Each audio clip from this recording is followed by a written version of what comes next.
Hello everyone, I hope आप सभी लोग अच्छे होंगे। In this video we will learn about Coulomb's law.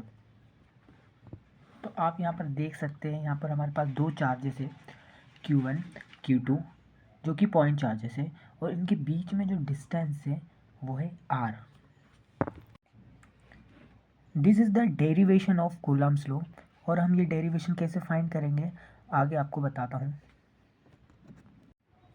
So, according to Coulomb's law, the force of attraction or repulsion between 2 point charges is directly proportional to the product of their magnitudes and inversely proportional to the square of the distance between them. आप देख सकते हैं हमारे पास 2 point charges है Q1 और Q2, और इन दोनों के बीच की जो डिस्टेंस है वो है R।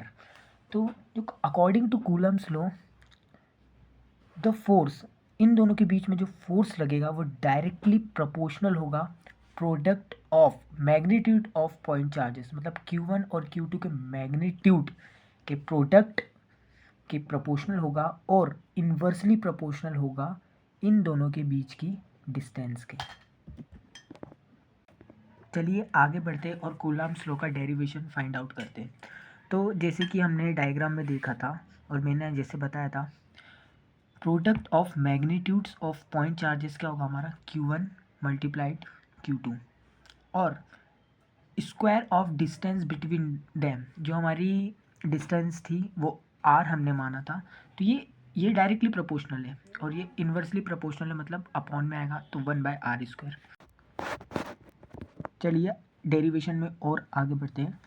तो कूलम्ब्स लॉ सिंपली कहता है कि किन्हीं भी 2 पॉइंट चार्जेस के बीच में जो भी फोर्स लगता है वो मैग्नीट्यूड ऑफ पॉइंट चार्जेस के प्रोडक्ट के प्रोपोर्शनल होता है और उन दोनों के डिस्टेंस के इन्वर्सली प्रोपोर्शनल होता है, स्क्वायर के इन्वर्सली प्रोपोर्शनल होता है। तो यहाँ देख सकते हैं जो फोर्स है वो डायरेक्टली प्रोपोर्शनल है product of magnitude of point charges और इन्वर्सली प्रोपोर्शनल है डिस्टेंस के।